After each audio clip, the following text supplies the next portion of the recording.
Vamos a empezar con el primer ponente. Nosotros nos reunimos con la consejería pues hace poco tiempo, pedimos un buen ponente concretamente para este tema y nos dijeron, pues esta es de las personas mejores que tenemos en la consejería, con una larga trayectoria de investigación en el IFAPA y además que también es agricultor, ¿no? Franco Julio César Llante, que es doctor en agronomía por la Universidad de Córdoba. Y nos va a dar la primera ponencia. Cuando puedas, subes para arriba. Vale, pues únicamente voy a hablar de las experiencias que tenemos, de lo que hemos venido haciendo. Eso no quita que tocaré unas pequeñas cosas para que algunos nos situemos en el enfoque que queremos dar el día de hoy en esta jornada.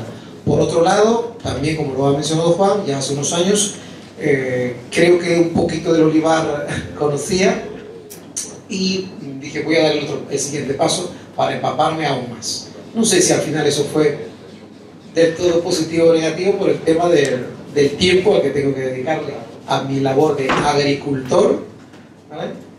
No por el tema académico pedagógico, porque la verdad que se aprende bastante en el campo desde otro punto y desde otra perspectiva muy diferente a la que puedas hacer tú en un laboratorio, en un despacho o leyéndote los artículos que puedan venir de fuera, que son muy interesantes, pero cuando tienes que estar todo el día allí golpeándote las manos, golpeándote la cabeza y demás, pues hoy muchas veces en la infinita soledad de un olivar, sentarte y empezar a ver las cosas de otra manera. Creo que eso los agricultores lo saben mucho mejor que yo. Nada más adquirir la finca, pues decidimos dar el salto a convertirlo a producción en ecológico. Es lo que en una segunda parte se nos ha pedido hoy que comentemos esas experiencias. Creo, Juan, turno de preguntas es luego en la mesa redonda, ¿no? Si no quiere que sea menos y... Vale, si alguno, lo vuelvo a decir, ¿no? Como digo, yo soy el invitado, si alguno quiere en algún momento hacer alguna pregunta, pues vamos a intentar ajustarlo dentro de la hora que tengamos de tiempo, aunque creo que luego habrá también tiempo para poder responder. Bueno, este es el escenario que nos ha reunido hoy aquí. El tema, por un lado, de la erosión y de las escorrentías que se producen vamos a centrarlo en nuestra región. Esto es un problema, lógicamente, a nivel mundial, no es un problema de Campillos, exclusivo, no es un problema de los andaluces ni de los españoles. Esto es un problema, el problema de la erosión que se ha venido desarrollando desde hace ya muchísimo tiempo en todas las regiones agrícolas del mundo, especialmente en aquellas que han sufrido una alta mecanización. No quiero con esto satanizar a la mecanización, que nos ha venido muy bien, pero ustedes mismos podrán ver cómo a lo largo de estos últimos 50 años que ya llevamos de una amplia mecanización en los cultivos, el paso o las labores se han ido reduciendo. Primero en número, que antes se pasaban 4 o 5 veces las labores, a incluso una menor intensidad en la labor, incluso llegando, ¿por qué no decirlo?, a una labor nula, que probablemente ya algún otro ponente luego nos dará una mayor información de esto. ¿Y a qué creéis vosotros que se debe toda esta erosión que vemos en nuestro olivar, prácticamente en el olivar andaluz? Pues tenemos, no voy a decir la desdicha, la mala suerte, pero tenemos una realidad. Tenemos un amplio grado de pendiente. Fijarse, ¿no? Nuestro olivar en Andalucía se encuentra hasta suelos o superficie con un 61% de pendiente. Eso es una barbaridad. ¿Vale? Claro, allí pongas lo que tú pongas, va a rodar hacia abajo. Como alguno dice, pones una pelota cuadrada, va a rodar hacia abajo. Va a caerse. Es imposible. Y si alguien está pensando y dice, bueno, los de la consejería, los del IFAPA, los del consejo, tienen que traernos hoy aquí la respuesta de cómo lo arreglamos esto. Esto es complicado. Por decir, muy difícil. Cuanto menos, si no, alguno diría, demasiado costoso para poderle darle una solución definitiva, dado estas características que tiene ya de por sí nuestro suelo. Fíjense que la mayoría, un 46%, pues está situado entre el 5 y el 15%. O sea, casi la mitad de nuestro olivar está en esas pendientes. Especialmente, no tanto en esta zona, pero especialmente en la zona de lo que son la parte de Jaén, la parte de Sierra Morena, donde hay una gran y extensísima superficie de olivar que se encuentra en estas pendientes. Y solo, fijarse, solo un 18% está en una pendiente menor al 5%. Es decir, en lo que diríamos nosotros, lo llanito, solo un 18% de esa superficie. Es verdad que en los últimos años ese porcentaje se ha ido moviendo más hacia las campiñas por el tema de la mecanización, por el tema de la reconversión de muchos olivares a superintensivos, pero no deja de ser aún algo no tan importante. ¿Y cuál es el otro gran problema que tenemos? Bueno, el otro gran hándicap que tenemos, pues es el clima. Una precipitación escasa, irregular, y por otro lado una alta demanda evaporativa. ¿Qué es eso? Dice, ¿a qué viene este hombre a contarnos y a hablarnos que no nos estamos enterando? Fíjense, yo soy agricultor y también estoy padeciendo lo mismo que vosotros ya. Llevamos varios meses que ya tendría que haber caído el agua hace ratos, y no sé aquí, pero nosotros en la parte de la Sierra de Montoro no ha llovido casi nada. Casi nada. Y entonces, ¿qué va a ocurrir o qué puede ocurrir ahora? Que en un mes, por pocas semanas, se concentre toda la cantidad de agua que normalmente debió haber caído, y en esas pendientes del 15, el 20, el 30, el 40, veráis cómo va a venir el agua. Sí, evidentemente esos suelos están desnudos. Ya lo dijo uno de los ponentes que ha estado previamente aquí, que eso es como poner un suelo como este, liso, en el que cae agua. ¿Qué va a hacer el agua? Va a escurrir, no se va a quedar. Y esto es lo que tenemos nosotros en Andalucía. Este es nuestro clima. Fíjense, a partir de las épocas de invierno nos caen entre 50, 100 litros hasta marzo, empieza a descender y en verano, para luego, a nivel histórico, entre lo que es septiembre y octubre, cuando se inicia el año hidrológico, las precipitaciones, es decir, la cantidad de agua, nuevamente empieza a subir.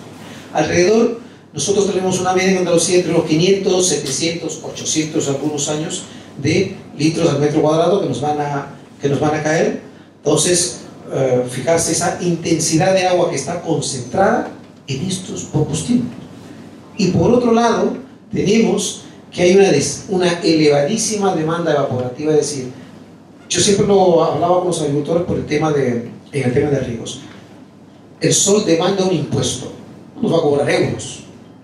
El sol nos cobra, o el ambiente aéreo nos cobra en gotas de agua, de vapor de agua. Es un insaciable, quiere el agua toda para ella. Y nuestro suelo dice, bueno, yo tengo, te voy a ir dando poco a poco. No, es que yo quiero más. Y en los meses de invierno, pues la demanda, esa hambre que tiene es bastante escasa y se incrementa de manera notable en los meses de verano, en los que puede reclamarnos alrededor de unos 7 a 7,5 litros por metro cuadrado. Ya alguien puede hacer su regla de 3 y programar inmediatamente. Esa es la gran fórmula para programar el riego. Aproximadamente unos 7 litros, 7,5 en verano, en pleno verano. Estamos hablando de máximo. Nos demanda por metro cuadrado. Pues, oye, yo tengo un jardincito de 10 metros cuadrados. Pues ya sabe cuánto de agua tendrá que echarle alrededor de unos 70 litros por metro cuadrado, por eso toda la superficie sus 10 metros cuadrados.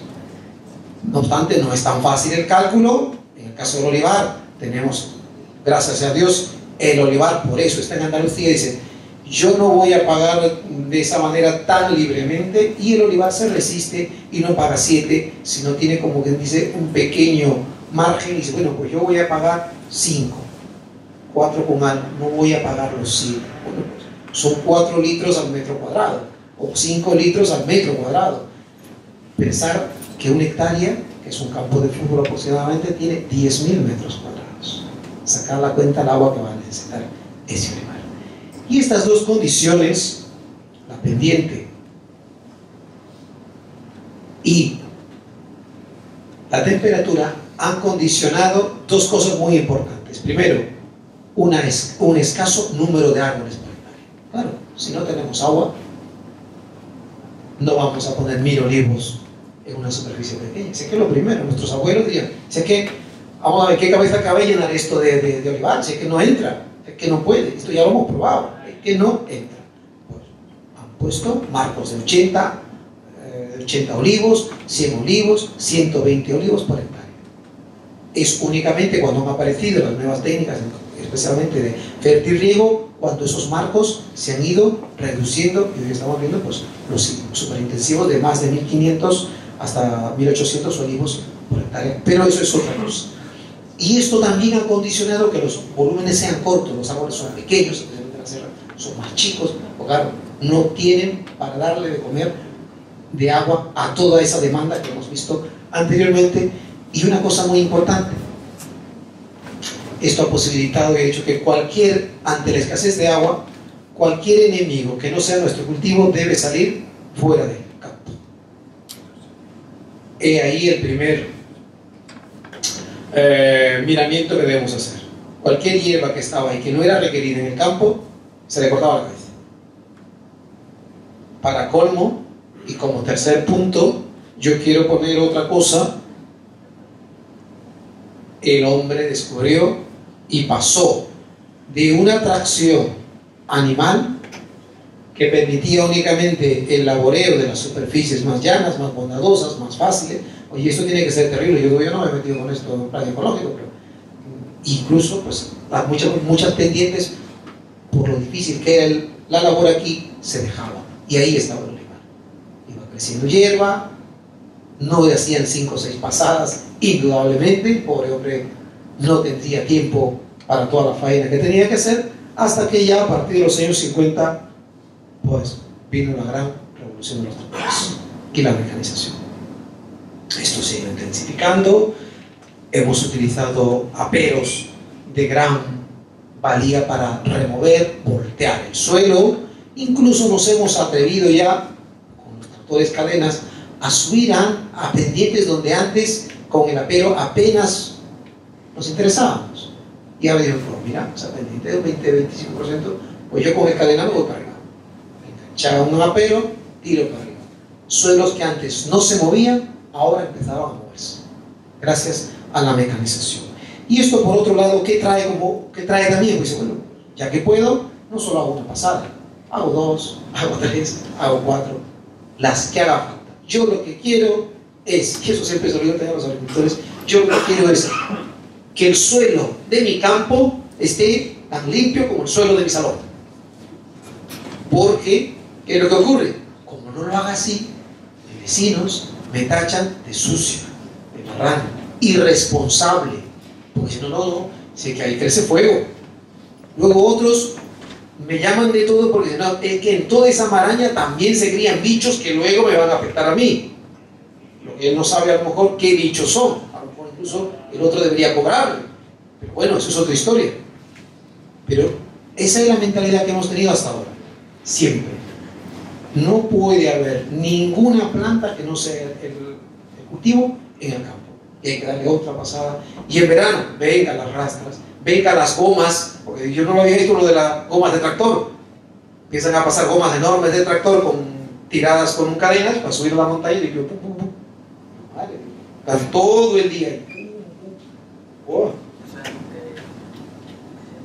¿Cómo está actualmente nuestro suelo del olivar andaluz? Esto lo voy a hacer breve porque esto es solo como antesala a lo que vamos a ver. Hemos partido, y he dicho, de un laboreo convencional, aquel que utilizaba una gran cantidad de horas de tractores muy pesados, que luego han ido creando costras, que luego en definitiva, el problema lo hemos agravado poco a poco. Alguien ya dio la voz de alarma, ya estaba por el que previamente he dicho que he integrado hace muchos años, el que integró o participó en un grupo en el que ya dieron la voz de alarma, dice, oye, cuidado que estamos metiendo hasta el hocico en la olla. Pues empezaron junto con grupos de extensión agraria de Estados Unidos. Ese grupo, evidentemente, en agricultura, lo sabrá nuestro compañero, se ha desaparecido, el grupo de extensión precisamente en esto, y se decidió utilizar un laboreo más reducido, en el que teníamos que evitar el volteo del suelo, y en algunos casos, pues eso solo fomentó una labor solo en calles y el control de esas supuestas malas hierbas con herbicida bajo la copa. Yo creo que esto ya está bastante más generalizado, probablemente más aceptado, no sé aquí. Esto es lo que ya más se ve, una labor media en calles con una limpieza de herbicida bajo las copas. Alguno me mira y dice, eso todavía ni siquiera. No lo sé, pero yo creo que esto es lo que está más predominando. Y en tercer lugar tenemos ya cuando he dicho, mira, vamos a entrar a un laboreo mínimo, solo herbicida, ¿vale? Y una labor muy superficial en el centro de la calle para retirar esos restos vegetales que puedan quedar una vez que se haya utilizado el herbicida, o para cerrar algunas pequeñas grietas durante el verano para, como digo, o facilitar la infiltración del agua. Pero claro, aquí tenemos un problema. Cuando nosotros utilizamos el suelo únicamente un herbicida y no hacemos ningún laboreo, ¿con qué nos vamos a encontrar? Que el suelo, en su gran medida de su ciclo anual, está desnudo. Nosotros evidentemente tenemos una piel que nos protege de todas las inclemencias que podamos tener, pero aún así yo a todos vosotros os veo vestidos, ¿no? Estáis todos vestidos. Alguno diría, oye, con toda la calefacción que nos estamos achicharrando que hay aquí, no haría falta ni la ropa. Con esto no quiero fomentar un centro nudista, ¿no? Pero sin embargo todo el mundo va vestido, va protegido de la inclemencia. Y no contesto con esto, seguro que alguno antes de casa se ha echado una buena dosis de crema con todo eso. Y sin embargo, aquel ambiente que nos da de comer, porque a los agricultores esto es su modo de vida, pues de protección cero. Desde un punto de vista paisajístico, dice, bueno, ¿qué vemos aquí? Un campo desnudo, muy bonito, pasear por un campo de tierra sin nada. Eso, efectivamente, es un desierto, no hay nada. Antes decían el gran bosque de olivo de Andalucía. Oye, los bosques no solo tienen árboles, los bosques tienen un montón de otros seres vivos que ya miraremos, pero tú pisas, hay hierba. Y creo que es un momento agradable para contar una pequeña anécdota. Miren, a él le va a servir, yo creo, mucho más también a los estudiantes que ya están nerviosos. La primera vez que yo empecé aquí en la sierra, en Montoro, contacté con un amigo mío, un compañero de mujer médico aquí en la campiña, en Montilla, médico de profesión, pero agricultor de vocación. Y claro, empezó a leer, revisar manuales, y se dio cuenta de que lo que hacía su padre, lo que hacía su hermano, pues iba un poco a contracorriente de lo que decían ya las nuevas tendencias. Dice, bueno, yo voy a tirar por los que creo yo que saben, por algo han publicado, por algo han escrito, se les está afectando a nivel mundial. Y empezó a dejar hierba por todo el campo, a echar estiércol. Claro, el hermano, los vecinos decían, loco, estás loco, tú mejor dedícate a revisar pacientes, que del campo no sabes nada. Y me dijo, mira Franco, cuando tú vayas, no te achiques, porque todos tus vecinos allí te van a tachar de loco, ignorante, no tienes nada que hacer allí. La hierba, todo el mundo dice, uff, como no lo eches herbicida, verás tú a finales para la cosecha, la hierba va a estar así. Entonces yo creo que este es el quinto año, nunca ha llegado a esta altura. Ya empieza a destruirse el primer mito, la hierba va a llegar así. Pero fuera, no llega. Estamos hablando también de mis condiciones de suelo. Lo mismo, algunos dicen, oiga, yo he puesto aquí en Campillo y ha llegado así. Cuidado, a lo mejor te ha metido un mensaje. Es otra historia. En este caso, la persona que trabajaba previamente para el propietario se quedó a trabajar conmigo. Ya que conoció todo el campo, pues reclamé las pequeñas labores que había que hacer. Dice, Franco, ¿usted va a dejar la hierba esta? Dice, ya que tenía que haberle metido la herbicida. No, este año no lo vamos a dejar, vamos a ver qué tal se comporta. Bueno. Han pasado 2 o 3 años. El tercer año trajo a su familia a darse un paseo por la finca. Y él tiene la finca. Y al lado hay fincas. Digo, ¿y por qué lo has traído aquí de paseo? Tú puedes traer 20 de cuando tú quieras. Dice, no, porque mis hijos no habían visto todavía un olivar con tanta hierba, con tanto bicho, con tanto animal. Digo, claro, ahora sí te llama a los ojos algo vivo. Entonces lo que tienes allí, ¿qué es? Bueno, eso es que lo llevamos aquí así. Lo llevan así por una corriente que siempre hacemos. Pero creo que ahora la gente dirá, bueno, señor Castillo, todo eso está muy bien. Nosotros no hemos venido aquí a oír doctrinas de gente de tendencia, porque a lo mejor uno puede pensar que seguimos estando todos. Queremos ver campos, experimentos que desde los centros de investigación se hayan venido llevado, se hayan realizado, se estén realizando. Vamos a pasar a una información. Bueno, por ejemplo, otra imagen de un laboreo mínimo, ya en este caso con la cubierta inerte. Esto fue toda una pelea también. Lo del triturar los restos de polvo. Eso se quema.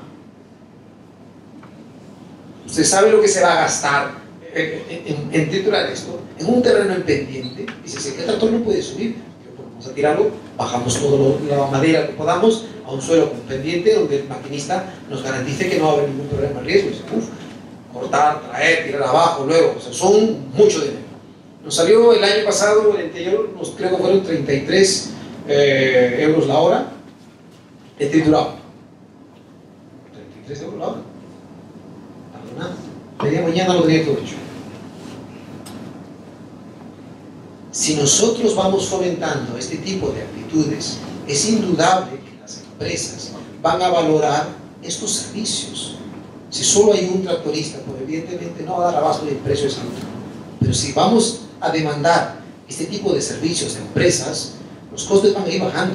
Las máquinas también van a ir mejorando en su eficiencia de trabajo.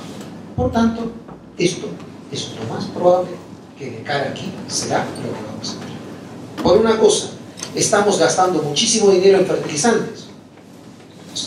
Sin embargo, lo estamos quemando en un momento. Aquí tenemos una gran cantidad de fertilizantes que la podemos reaprovechar. ¿Ok? A ver. Esto, fíjense, la cantidad de material que hay triturado ahí. Un laboreo mínimo con cubierta vegetal, gracias, con cubierta vegetal sembrada en mitad de las calles. Alguien puede preguntar, oiga, se está hablando de cubiertas vegetales. ¿Cuánto de la superficie hay que cubrir? Nadie me lo ha preguntado. Nosotros vamos cubiertos todo, o se nos ve las manos, se nos ve la cara, no nos cubrimos la cabeza. Entonces dice, oye, para garantizar un correcto o un normal aprovechamiento de dichas cubiertas, habrá cuanto menos un mínimo. Porque si no, ¿qué gracia tiene hacer una cubierta si al final no va a solucionar en parte el problema? Si tuviese una cobertura del 50% sería lo deseable. Indudablemente ese tipo de coberturas los olivares a veces resulta un poco difícil. Primero por los costos de mantenimiento, hay que sembrar, hay que reposar, hay que tratar, y luego por los costos de los. Pero por ejemplo, fijarse, esto es una muy buena cubierta en el centro de la calle, que ya luego iremos diciendo cómo se puede controlar. Luego tenemos la cubierta con una flora arvense espontánea, es decir, no sembrada. Esto es lo que tengo yo normalmente. No tiene este grado de cobertura, indudablemente. Esto ya sería un olivar adhesado, mucho que no será la parte de Pozo Blanco, de los Pedroches, y hay muchísimas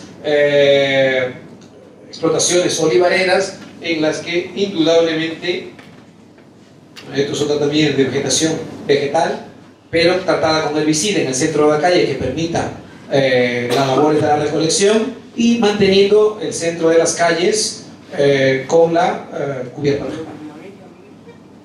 Cubierta vegetal también, es decir, suelo no desnudo, ¿vale? En la que tenemos casi más del 50%, perdón, de la cubierta del suelo, con una buena cubierta, manejada también con herbicida y con un poco de prosópolos. Fíjate que a ojos está bonito. Alguien dirá, sí, muy bonito. ¿Eso da dinero? ¿Qué es lo que quiero?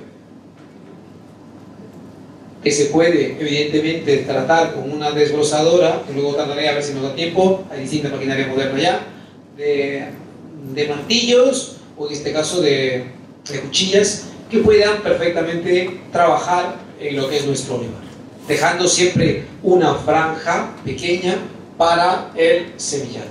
Esto es lo que llaman los famosos jaramagos, ¿no? Sinapis. Hace 3 años hicimos un trabajo, empezamos a recolectar, ya esto no lo he puesto aquí porque no viene del todo al caso, empezamos a recolectar poblaciones de sinapes de distintas partes. Las llevamos tanto a Granada, a Jaén, a Mequíbar, donde está la estación del IFAPA, y también a Córdoba. Las sembramos allí para ver qué especies, qué ecotipos se adaptaban mejor a una determinada región y cómo funcionaban. Pues nos llevamos muchísimas sorpresas, sobre todo porque el triturado de esta especie, fíjense, tiene un efecto netamente homeopático, una alelopatía, es decir, segrega sustancias tan amargas, algunas en forma de gas, que pueden eliminar una gran cantidad de hongos y bacterias en eso. ¿Alguien dirá, habéis probado una vez las coles, la brócolis y demás, ¿no? Incluso los rábanos, son un poco amargos, son algo astringentes, pues son esas mismas sustancias las que están en esta especie. Sus raíces, sus hojas y demás pueden ayudarnos a controlar probablemente el terrible verticidio, y esperemos que el nuevo bicho pues también se lo limite, ¿no? Yo no voy a decir que lo va a eliminar, pero puede mitigar su avance, puede favorecer al desarrollo de otras especies que impidan una colonización brutal de ese nuevo hongo, bacteria extranjera, ¿no? Que viene foránea y que se quiere instalar ahora mismo. Luego, por otro lado, pues tenemos el manejo de cubierta vegetal con pastoreo. No sé si habrá aquí en esta zona experiencias de esto, pero se están incluso ya valorando en zonas en llano, poner el tema de ovejas pequeñas, o vacas pequeñas también, de animales siempre pequeños, que puedan favorecer el pastoreo y que puedan evidentemente eliminar, vamos a decir, convivir con esa hierba. Por un lado, tenemos el suelo cubierto, ganamos en kilos en proteína, porque al fin y al cabo esto se irá al matadero en algún momento, y por otro lado tenemos que los animales, mientras estén en el campo, nos devuelven los fertilizantes tan ricos que nuestros campos necesitan. Por lo cual, esto que se quiere, intentar cerrar el círculo productivo de una explotación. Pues vamos a entrar al tema. Fíjense el primer cuadro. No se rasguen las vestiduras, ¿vale? Pero esto es lo que tenemos en distintos tipos de agricultura. Una agricultura convencional, una agricultura de conservación y una vegetación natural, como si fuese una jungla. Y nosotros vemos aquí a nuestra mano izquierda un valor de cuántos milímetros se pierden al año con una hectárea, una superficie. Fíjate la agricultura convencional, lo que puede llegar a perder respecto a otro tipo de agricultura. Luego lo pasaremos. Nosotros estuvimos en una parcela de aproximadamente un 15% dependiente, que el primer año perdió hasta unas 70 toneladas por hectárea. ¿Saben lo que son 70 toneladas más o menos de tierra? 3 o 4 camiones de esos enormes. Hacerse la idea, yo creo que así se hace más la idea. 3 camiones de estos grandes. Fijarse, ahora alguien viene con una pala y empieza a rascar a 1 centímetro menos, incluso de 1 centímetro de vuestro suelo, y empieza a llevarse todo. 3 o 4 camiones. lo echa, lo da otro camión y sale la finca. Dice, bueno, si es un año, no, todos los años. Todos los años pasa el tipo con el camión. Y ahora dice, bueno, mi suelo es profundo, mi suelo es que es magnífico, no va a pasar nada. Sí, tu suelo será profundo, pero tu suelo vivo es el que está arriba. Abajo hay suelo, si que tienes la suerte de que tengas. En el caso en que estoy yo, debajo hay piedra. ¿Ok? Pero la parte fértil está en la superficie. Si ellos se lo van llevando todos los años, al final te vas a quedar en nada. Y alguno me dirá también, no hay problema, el suelo se va regenerando. Es luego que se regenera, pero no lo vas a ver tú, ni tus nietos, ni tus tataranietos. Si es que alguno veía un olivo cuando ha decidido hacer eso. Fíjense, es 0,0336 milímetros. ¿Sabéis lo que es un milímetro? La rayita esa pequeña que está en la regla. Pues 10 veces menos de eso es lo que se forma al año. Y ahora te digo que viene una pala, una retroexcavadora y hace así como empieza a limpiar. Camión para arriba. Venga, me lo llevo para el vecino. Pues eso es lo que estamos haciendo. Con una agricultura convencional en la que volteamos, movemos, rompemos, no protegemos, suelo desnudo, encima en pendiente, labramos hacia abajo. ¿Qué queréis? Que ahora vengamos los unos y los otros y digamos recetas, así lo vas a arreglar. Oye, es que aquello ya está bastante enfermo. Un médico diría al paciente, dice, usted ya en un grado más que terminal. ¿Qué quiere ahora? Que yo lo haga un atleta y se vaya a las Olimpiadas dentro de unos meses. Es que es imposible. Es que es muy difícil. Imposible no voy a decir. Es difícil. Lo primero que hay que caer, lo que te dice el paciente. Caiga usted en la idea de que es usted un enfermo. Está enfermo. Y un agricultor, lo primero que tiene que caer en cuenta es, oye, es que lo estoy viendo, es que ya no hace falta que me lo cuenten, es que lo estoy viendo. Cada vez que salgo, veo que el tronco se vea más, voy abajo del aero y veo que sale agua con barro, que es lo que decía en ese momento. Agua con barro inundó todo eso. ¿De dónde vino eso? ¿De alguna tienda? ¿De un supermercado? Eso vino de vuestro propio cambio. Los camiones y los camiones no llegaron. Vino el agua sobre el motor. Caer en cuenta que nuestro suelo es un ser vivo y está convaleciente y tenemos que inyectarle y tenemos que darle cuidado, mimo, tratamiento, fármacos, entiéndase bien, fármacos desde un punto de vista que sean positivos y buenos para nuestro suelo. Este es un estudio de los compañeros del Consejo, en lo que reflejan varios trabajos de ellos, sobre todo por José Alfonso, ¿vale? En los que podéis ver claramente las pérdidas de suelo anuales en toneladas por ejemplo. Dice, bueno, a lo mejor eso es uno. Aquí hay varios estudios ya, ahora cada vez van saliendo más. Fijarse, en morado está un suelo convencional, un suelo desnudo, varias fases de labor, sin ninguna cobertura. Fíjense cuánto puede perder más o menos de media, hasta 25 toneladas por hectárea. Un suelo de otro tipo, de un laboreo mínimo, también sigue teniendo. Y un suelo con cubiertas en verde, fíjense la cantidad de pérdida de suelo. Y ahora que alguien puede increparme y decir, oiga, usted ha dicho que con eso lo corregíamos, que con la cubierta arreglábamos el problema. Y yo estoy viendo ahí que también hay pérdida de suelo. Oiga, bueno, ya les he dicho que una pendiente tan grande, hasta una pelota cuadrada va a rodar.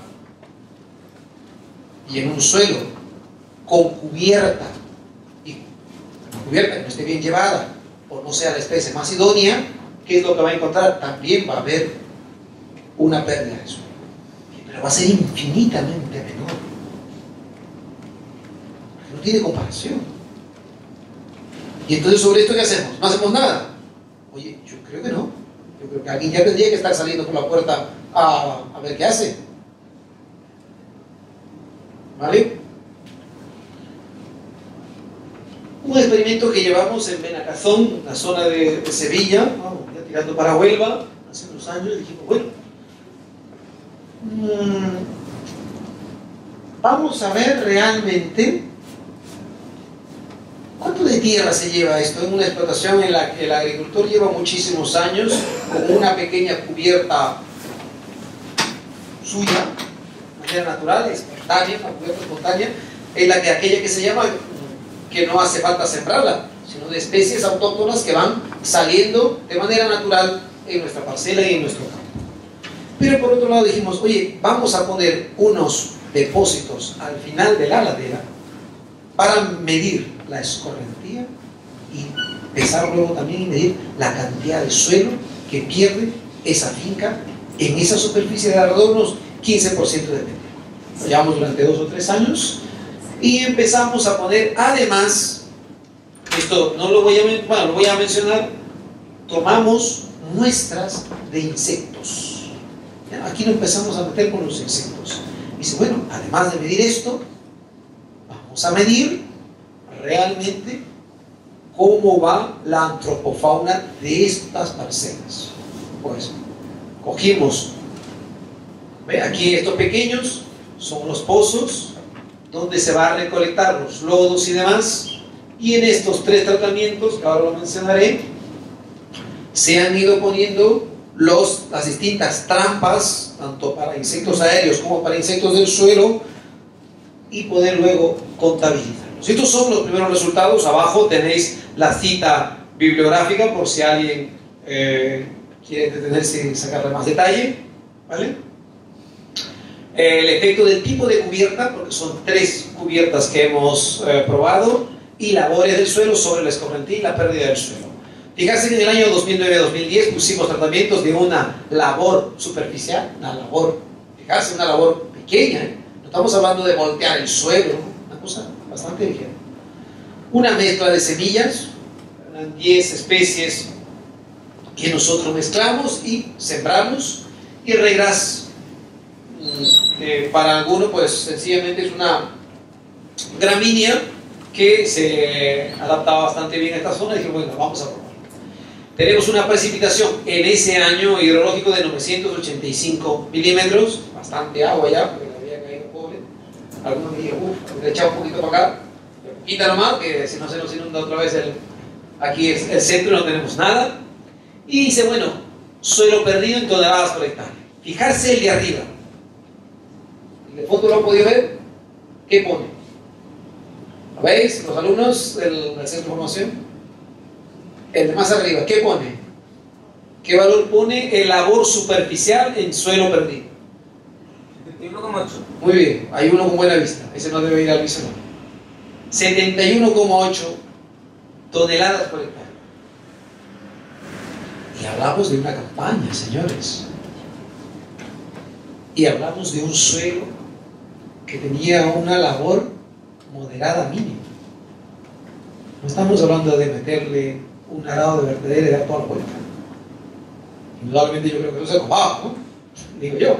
Pero fíjense la cantidad de tierra que sale. Y luego la escorrentía, lo que viene a ser un poco el agua, que se va a perder, pues sí que se pierde bastante. También 168 litros de agua que van escurriendo y que se iban midiendo en esos tanques que teníamos allí. La mezcla de semillas, pues indudablemente ha podido mitigar esa pérdida del suelo, solo 8 toneladas, y el Reiras nos propuso aproximadamente unos 10 toneladas. ¿Sí?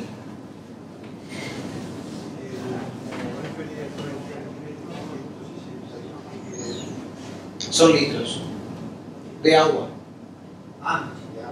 Es correcto, no es lodo. O sea, una vez que tú coges abajo del todo, pues vas separando y lo que vas es sacando el agua.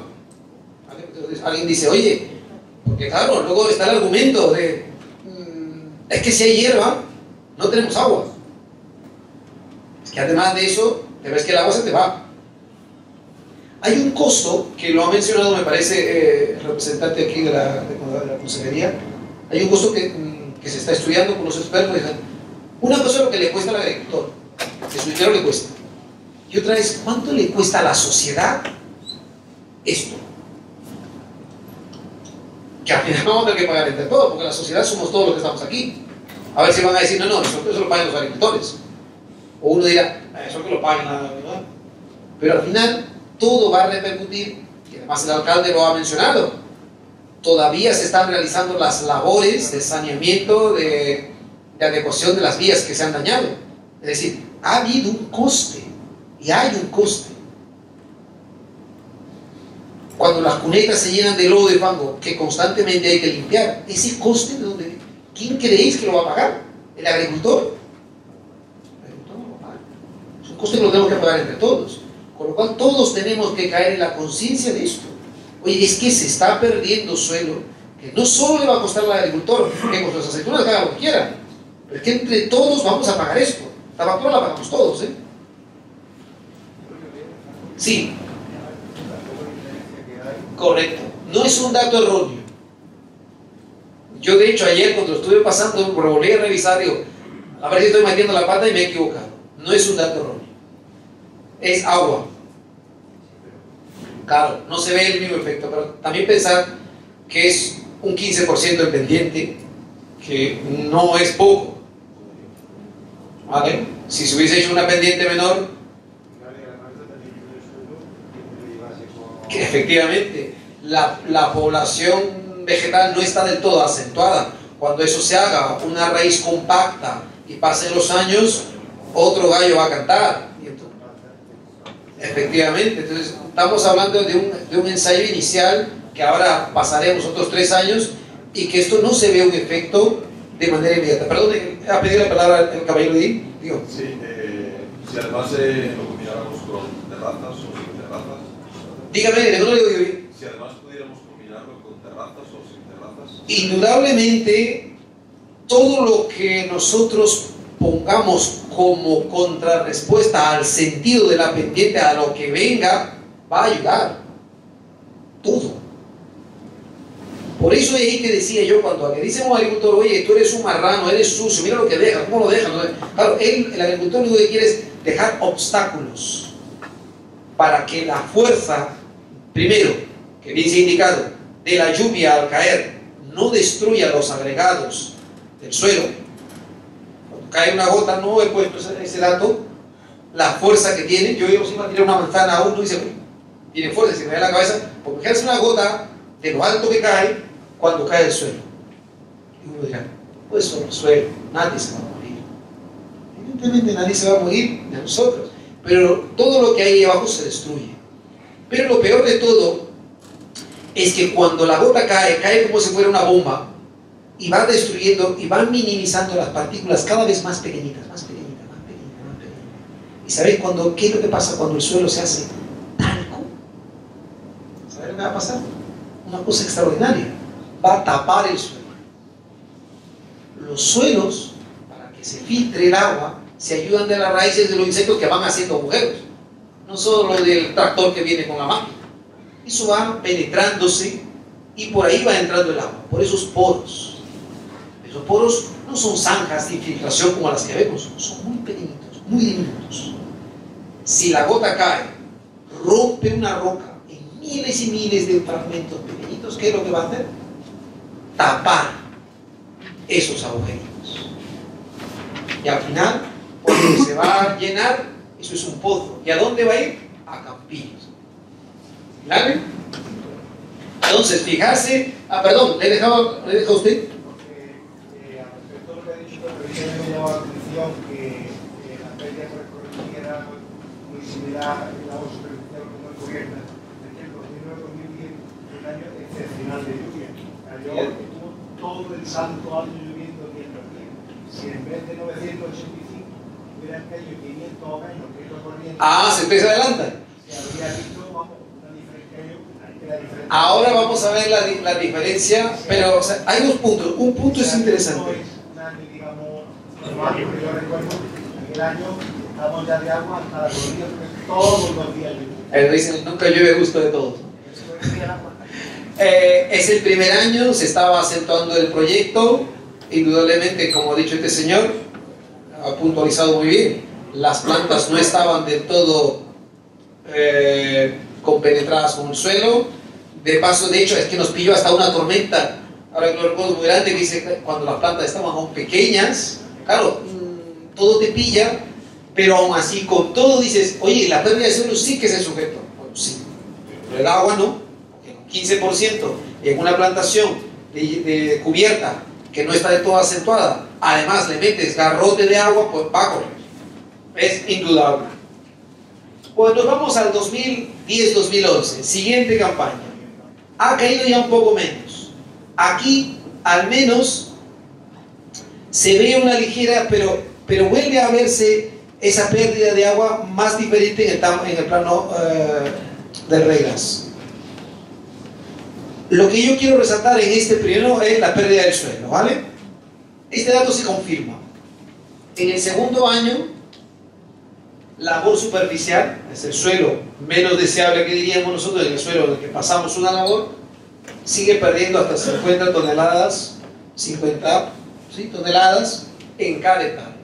Ahí vamos por unos 2 camiones y medio. Con esta dosis de agua. Esa cantidad de agua. Los otros dos se mantienen en la tendencia. Esta de aquí aún no termina de convencernos lo que es la pérdida de cantidad de agua que vemos al final del pozo. Nos vamos a un tercer año donde cayó ya menos. A lo mejor nuestro compañero también dice, oye, este año ya llovió menos, y aquí ya se ve la diferencia. Es lo justo que su compañero acaba de resaltar. Se ve que él ya se ha leído el artículo, y la tendencia de un año, vamos a decir, a lo mejor este año no lo encontramos con esa precipitación, está lloviendo tan poco, 381, algunos lo firmarían, sigue teniendo una tendencia enorme respecto a los otros. Sí, 15 son menos, sí, pero los otros es que son casi nada. Pero siguen siendo 15 toneladas. Oye, y alguien diría, ¿y si sumamos los 3 años? ¡Qué barbaridad! ¿Cuánto tierra hemos perdido ya? ¿Vale? En este caso sí que se ve que la pérdida por escorrentía ya es bastante menor. En el caso de las cubiertas, es decir, la pérdida de agua que va corriendo por la superficie o debajo de la superficie y que llegamos a recolectar abajo en otros depósitos, ya es bastante menor. Ya han pasado 3 campañas, ya se ha sentado la hierba ya está más grande, ya todo empieza a marchar. También, como ha puntualizado su compañero, es un año de menor precipitación. Si fuese un año la misma de la otra, tendremos seguro que los valores a lo mejor no hubieran sido del todo, pero ya estamos viendo respuestas. Hoy han pasado 3 años y ya vemos respuestas positivas. En solo 3 años. Y alguien dice, ¿y le parece poco? Bueno, no querrás tú que en un año te arreglen el problema. Y además esto es que no está arreglando el problema, porque fijarse que incluso con cubiertas hay pérdida de suelo. Incluso con cubiertas corre el agua. Su compañero dice, oye, con terrazas podría ayudar. Indudablemente que podría ayudar. Con otro tipo de obstáculos también podríamos ayudar. Pero luego en el campo, el poner terrazas, el poner muchas cosas también dificulta la actividad. Primero, hacer una terraza cuesta una barbaridad de dinero, y luego por otro, las labores que tengamos que dar al momento de recolección y demás también dificultan todo eso en el campo. La gente dice, uff, que ahora cómo hago el giro aquí, cuando yo hago esto, el giro, no. Vamos a poner por otra cubierta, vamos a echar restos de poda, vamos a echar restos de limpieza, vamos a hacer a lo mejor otro tipo de labores encaminadas a esa recuperación. ¿Ok? Sí. El dato de mezcla de semillas del 2010-2011. Sí. 201. No le sabría decir, le digo nuevamente, cuando nosotros mezclamos semillas, no eran semillas, no buscábamos a lo mejor tanto en ese ensayo el tema de encontrar una cubierta, sino de simular una cubierta espontánea. Nosotros compramos la semilla, dijeron, bueno, estos son semillas de distintas especies. Hay que entender que no todas brotaron a la misma vez, porque eran distintas. No es como vimos el regras. Todas eran uniformes, le costó acentuarse por todo lo que tenía, y Y nuestro enfoque en ese sentido era también ver cómo afectaba más a los insectos. Luego, como les digo, nos cayeron 2 tormentas al principio que nos hicieron mucho daño, tuvimos que volver a resembrar, y que los primeros años es muy difícil a veces tener unos resultados bastante coherentes, y a veces incluso cuando lo ven dicen, ¿qué hago? ¿Los pongo o no los pongo? O los tengo que poner. Porque aunque sean resultados poco esperados, y que en vez de defender tu teoría te tiren piedras, tú lo tienes que poner. Porque puede que sea un error experimental. Nos habíamos equivocado en algo, pero ahí está el dato. Y en la siguiente campaña es decir, tenemos que poner especial atención en que esto no se vaya a repetir. Y si se repite, habrá que buscar la explicación. Sí, pero mi duda es, esa mezcla de semillas en el 2010 y el 2011 son la misma. ¿se volvió a sembrar? Sí, porque claro, hay una cosa. Cuando se acentúa el primer año, las semillas no es inmediato la autosiembra. Eso lo sabrán muchos los que trabajan aquí, en esto, ¿verdad? La autosiembra no es inmediata. Entonces tienes que esperarte, tienes que volver a ayudar, incluso aún así habrá calvas en el suelo, tendrás que volver a sembrar. Luego a esto tienes que sumarte que esos animales que tú estás esperando que vengan en el campo te van a hacer la puñeta, los conejos se lo comen todo. Entonces dices, uff, esto cuando Franco empezó a hablar de las cubiertas, yo lo traía aquí para que me vayan a ver cómo me agarran la cubierta, que me están destrozando la vida. ¿Sí, Juan? Sí, cuando habláis de la mezcla de semilla y regar, ¿hacéis laboreo No. al sembrarla? Ah, bueno, sí, al sembrarla sí, pero es un laboreo mínimo, o sea, es Sí, un... mismo, pero claro, depende de la lluvia, cuando ha caído, Claro. si está recién sembrada, pues prácticamente pues una cubierta vegetal. Claro, pero nosotros en eso ya tenemos más experiencia, o sea, no vas a hacerlo de tal forma que te quede. Yo no he traído las fotos, había una buena cubierta, ya en el tercer año sí que hay una cubierta. Tú no vas a sembrar eso, oye, y al final el efecto no se ve.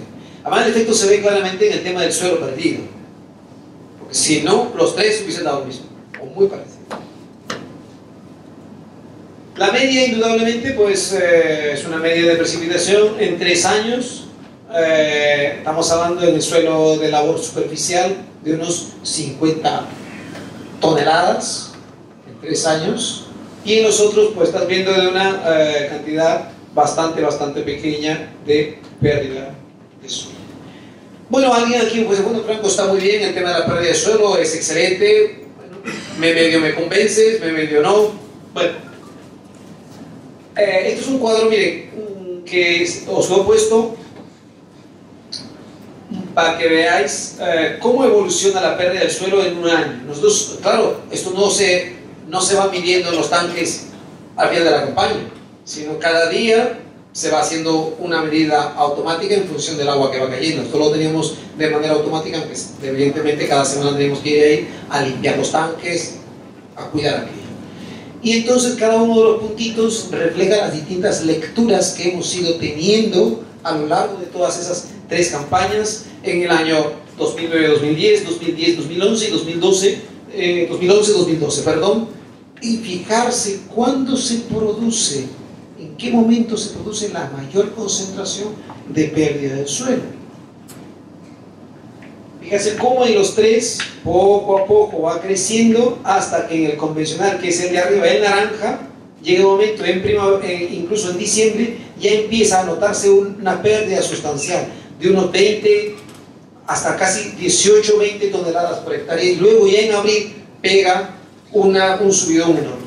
En nosotros ocurre casi lo mismo, siempre es a partir de diciembre cuando se empiezan a registrar las primeras pérdidas de suelo. ¿Y por qué? Lo hemos dicho y lo sabéis vosotros. Es cuando se concentra la mayor cantidad de precipitación, ¿no? Empieza a llover, el suelo ya empieza a llenarse de agua, y una vez que se llena de agua, si sigue lloviendo, pues ya va arrastrando hasta incluso primavera.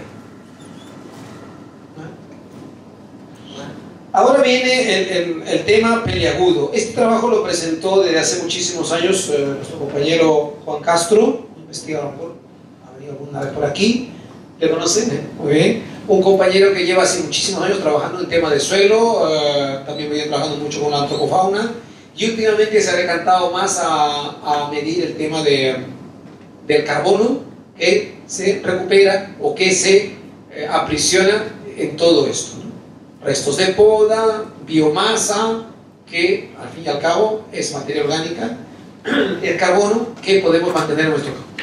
Bien, es un año que él en el año 2012 nos comentaba que tenía 37 cosechas.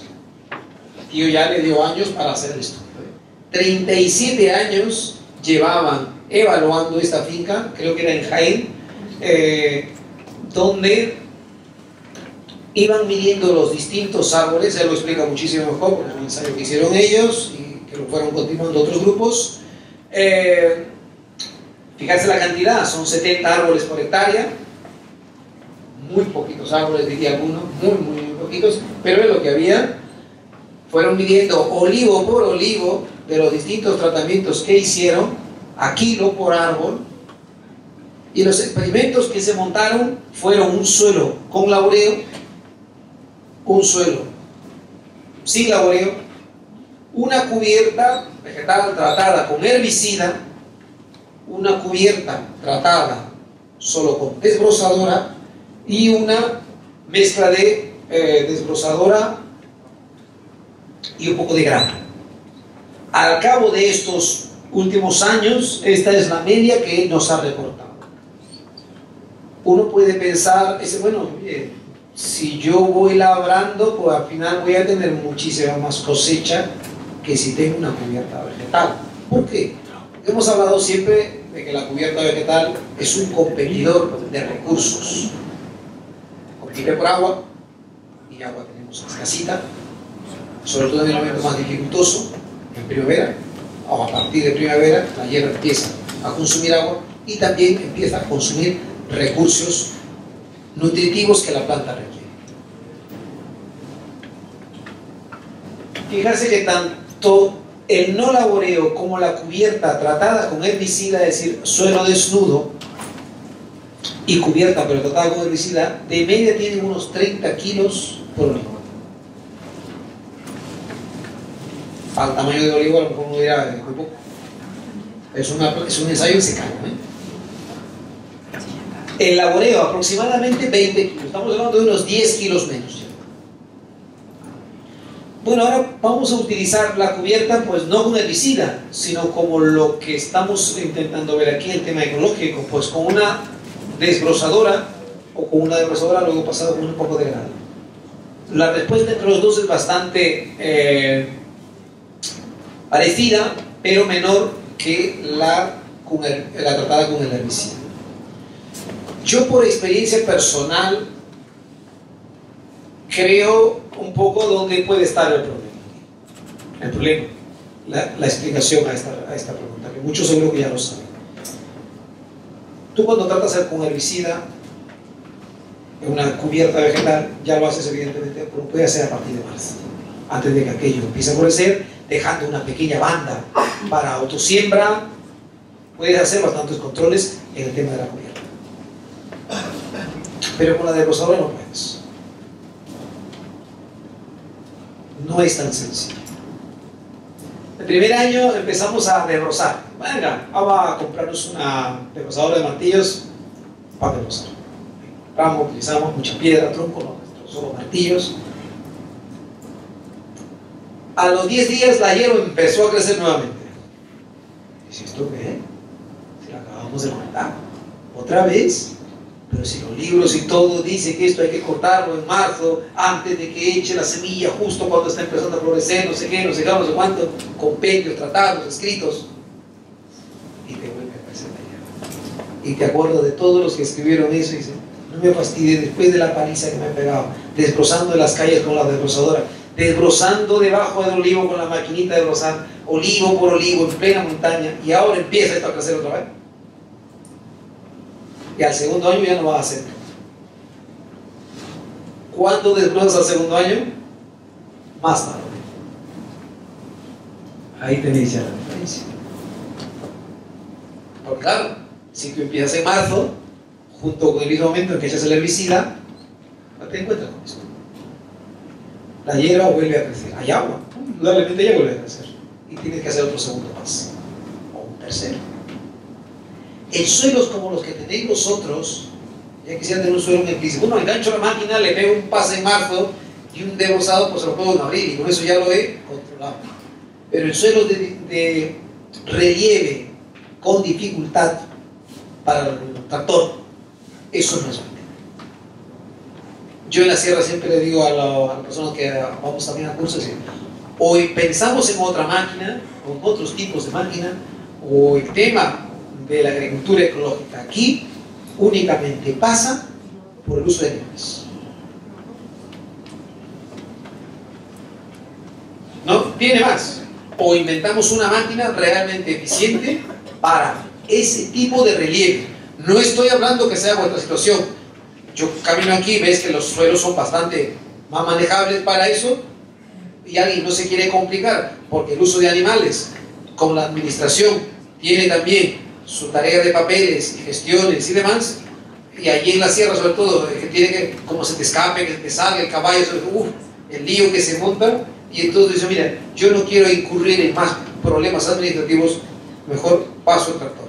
Sí, pero eso es el problema que tiene. ¿Vale? ¿Alguna pregunta aquí? Sí, Juan. Y además no se puede dejar de pasar porque si no, no nos entendemos. Es que al final cuando llega al banco son los euros, no llega a kilos así. Sí. Entonces hay que multiplicar esos 30 kilos por el precio convencional y esos 24 kilos, por el precio ecológico. Sí. Y nosotros, claro, estamos hablando de kilos. Pero estamos hablando solo de, Juan, aquí de kilos. Sí, pero nos da un flash negativo. Sí. Ah, ¿qué pierdo? Y ya de eso no pasamos dinero, pero lo pasamos, nos quedamos los kilos, no lo pasamos dinero. Perfecto. Entonces, esa la línea verde, con esos datos es más rentable que la línea azul, aparte de conservar los suelos, de muchísimas cosas más. Claro. Claro, ya. Sí, ha sido muy bueno el detalle. Si lo que queremos ver, aquí solo estamos viendo kilos de aceitunas. Hay una cosa que siempre me dice a mí la gente cuando dice, oye, yo soy ecologista, yo trabajo en un campo ecológico. Ah, muy bien. Dice, yo no he hecho pesticidas. Vale, ¿qué más? Yo no he hecho pesticidas. ¿En eso se resume un campo ecológico? Yo no he hecho pesticidas. Un campo ecológico, lo digo para los estudiantes también que están, supongo que ya lo han tocado, un campo ecológico no es aquel, indudablemente, exclusivamente, en el que se evita el uso de pesticidas. Un campo ecológico, una explotación ecológica, una producción ecológica, un estilo de vida ecológica va mucho más allá de una única variable. Es que es absurdo hablar de una cosa que nos vamos a ver solo motivado por algo, por una variable. Y yo siempre digo, es que si ese es tu convencimiento, tú no estás buscando un cambio de mentalidad ecológica, tú lo que estás buscando son euros, única y exclusivamente. Si tú te estás subiendo al tren de la ecología única y exclusivamente por los euros, tarde o temprano vas a volver a tu ser. Eso es así. Esto solo funciona con aquel que tiene una mira más allá del monte, que su visión ha pasado el cerro y él está viendo lo que hay al otro lado. Porque si bien es cierto, aquí hay una diferencia en kilos, y esa diferencia en kilos, lo que nosotros solo hacemos, lo traducimos únicamente en euros. Pero hemos visto previamente solo un puntito en cómo afecta esto al suelo. Cuidado, y ya estamos perdiendo. Luego, por otro lado, tenemos otra cosa. No hemos evaluado cuánto puede costar un kilo o un litro de aceite de un producto respecto al otro. Que hay una diferencia. Alguien me puede decir, hombre, tampoco es mucho. Cuidado. Miren, el año pasado, el ecológico estaba al principio de campaña, este año veremos a ver por dónde va, estaba hablando de 3.80, 3.60, 3.70, y el convencional estaba a 3.30, 3.40. Hay una diferencia siempre de unos 40 céntimos más o menos en kilo. Que alguien me corrija si por aquí la cosa va mejor, me lo traigo yo por aquí, las poquitas kilos de aceituna que tengo. Esa es la diferencia en precio. Y esta puede ser la diferencia que hay entre respuestas. No obstante, aquí no estamos hablando de netamente ecológico. Estamos hablando de un tratamiento que únicamente va con desbrozadora, pero no estamos hablando de ecológico, cuidado.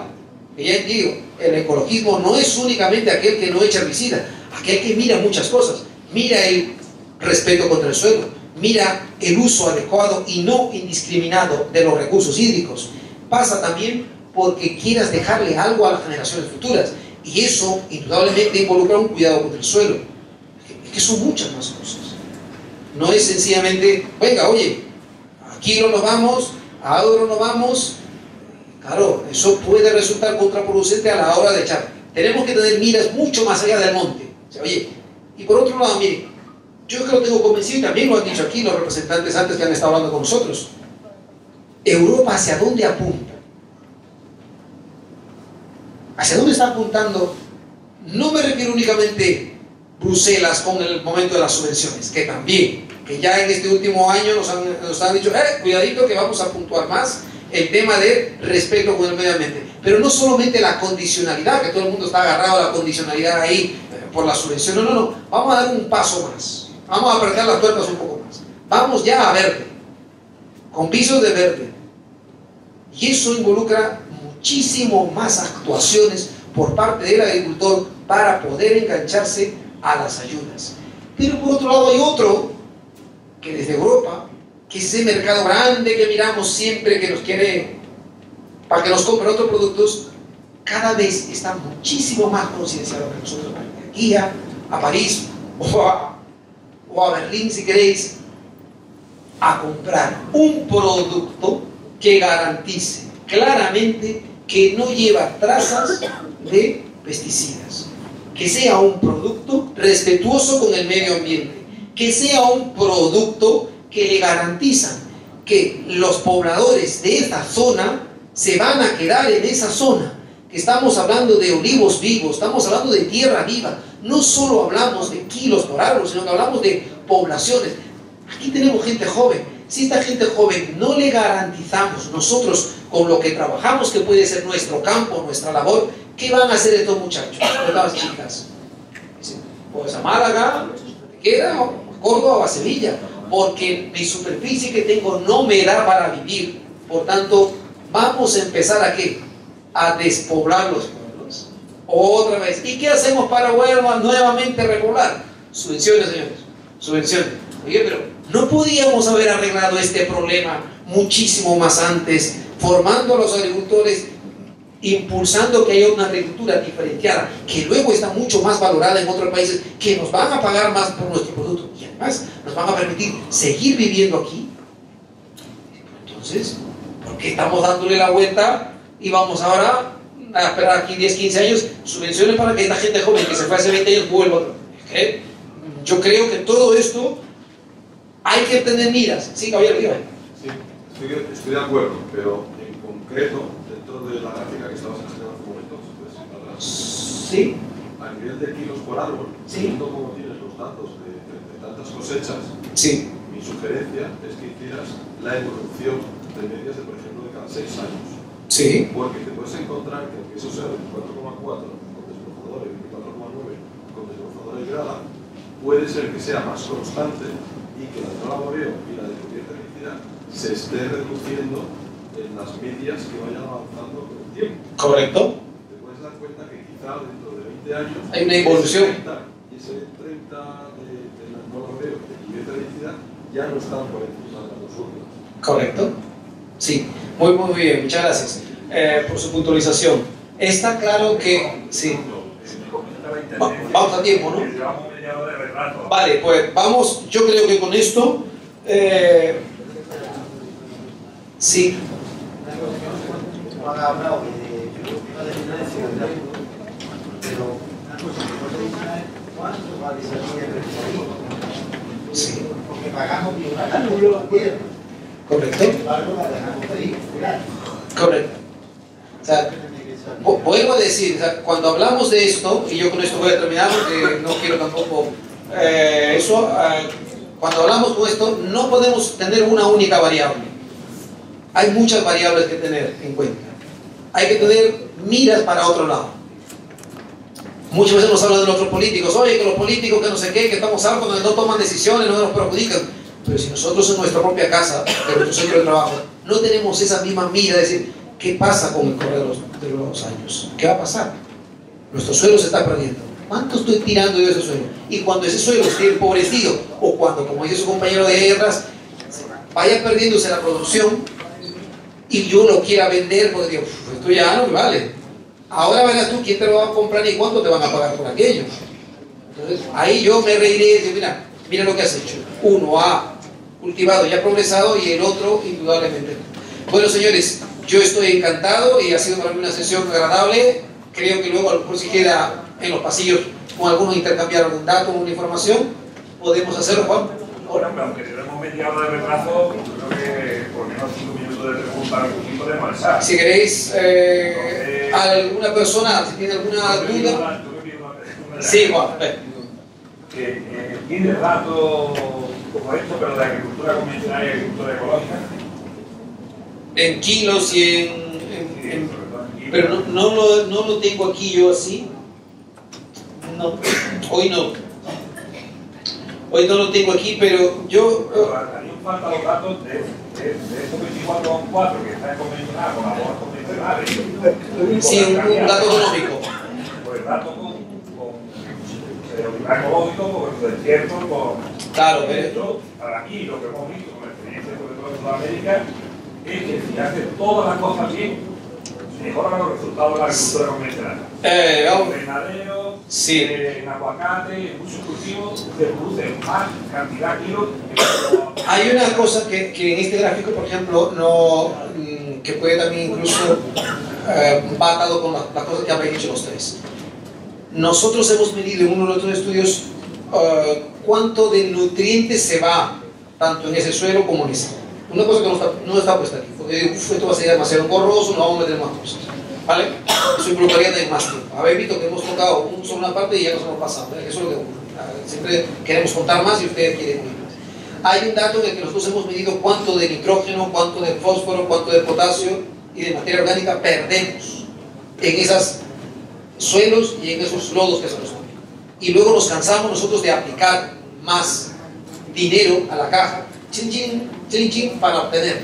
Por eso la puntualización que ha hecho su compañero es positiva, porque dice, bueno, oye, a lo mejor estás manteniendo los mismos cuotas de producción, pero es que a lo mejor para mantener esas mismas cuotas de producción, tú le estás metiendo al convencional más dinero.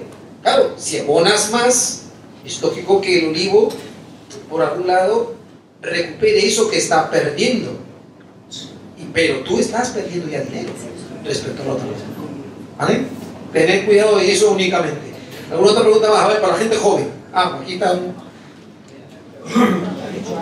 Sí.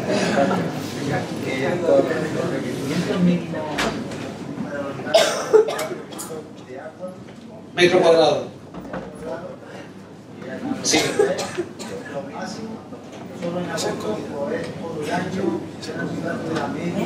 Sí, luego al final sí que lo paso. Sí, eso sí que lo tengo.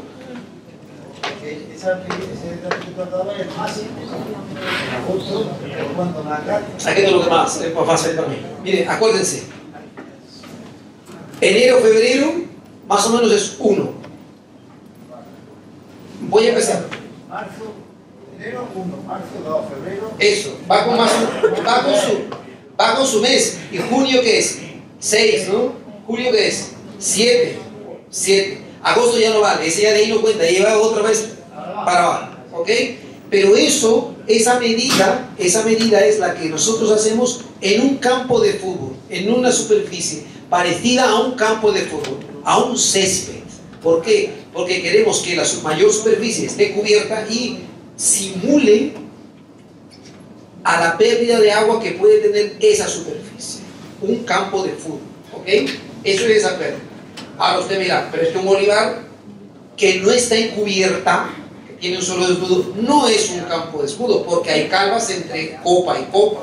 Por tanto, esa parte no pierde 7 metros.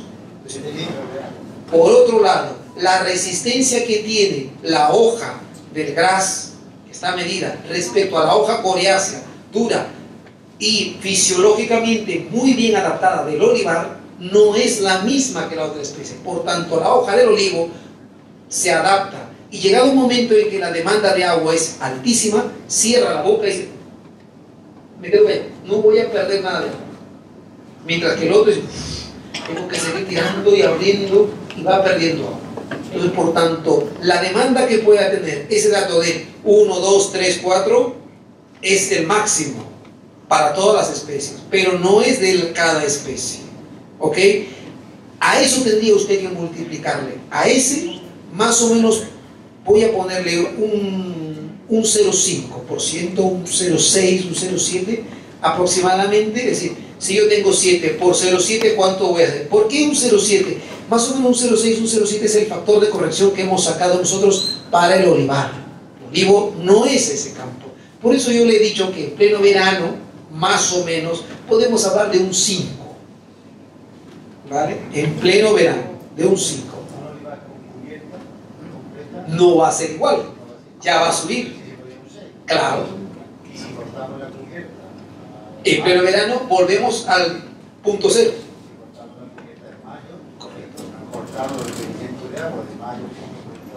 Lo único que tendría es el requerimiento de su olivar. Sigue teniendo el 4. Claro, ya no es lo otro, indudablemente. Eso es así de fácil. Cualquiera se puede hacer programador. El 1, 2, 3, al 7 vale, pero recordad que esto es para un campo de gras, para un campo de fútbol, no es para el olivo. Y entre los marcos son más pequeños, como un superintensivo. Si lo miramos desde el satélite, desde arriba, un superintensivo ya se va pareciendo cada vez más a un campo de fútbol. Desde arriba digo, porque claro, sus calles son más pequeñas. No son un 7x7, un 8x8, ya estamos hablando de calles más pequeñas. Y si eso va ganando más volumen, pero va ganando más altura, va perdiendo casi igual que un campo. Por eso, cada olivar hay que mirarlo en función también de su tamaño que tenga. ¿Okay? Bueno, daros las gracias nuevamente. Juan, perdona que me he pasado un poquito, pero... sí. Una pregunta también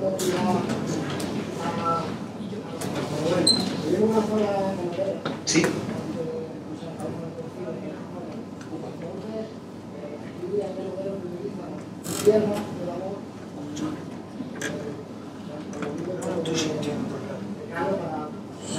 De los polines, sí. Claro, si la ley te obliga a ser público y ganar, difícilmente esos olivos van a tener el periodo de año. Sí, entiendo su razonamiento. Está claro que cuando las normativas se han realizado teniendo en cuenta una variable en este caso, que es ir quitando, lo sabrán algunos más mejores que yo, ir quitando muchas veces las partículas estas de grasa que se van formando y que muchas veces pueden taponar ese suelo. Lo mismo que hemos dicho que con las gotas de agua se va a producir tantas gotas de purines allí, de grasa, lo que hacen es taponar el suelo, empobreciendo y muchas veces desoxigenando ese suelo.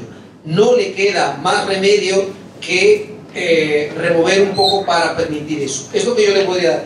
Está claro que ese caso, su caso y el caso de estos agricultores, tendrían que sentarse, estudiarlo, a ver hasta qué medida eso es posible mitigarlo, corregirlo, modificarlo. Ya le digo, la agricultura afortunadamente no es una ciencia que está estática, está en movimiento y constantemente, incluso con la agricultura ecológica, van a surgir nuevos problemas, nuevos líos que habrá que revisar con la administración, que habrá que revisar con los agricultores y que habrá que revisar con las universidades y los centros de investigación, porque que uno solo no va a ningún sitio. Y estos sitios que usted me dice, este foro, indudablemente es interesante.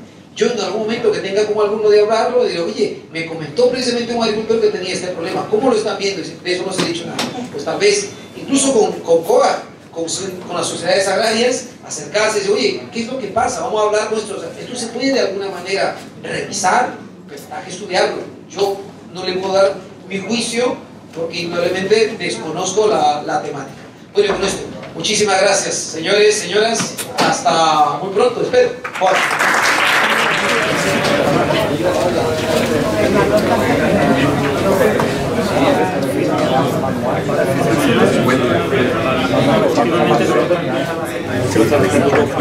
No, ese, porque he venido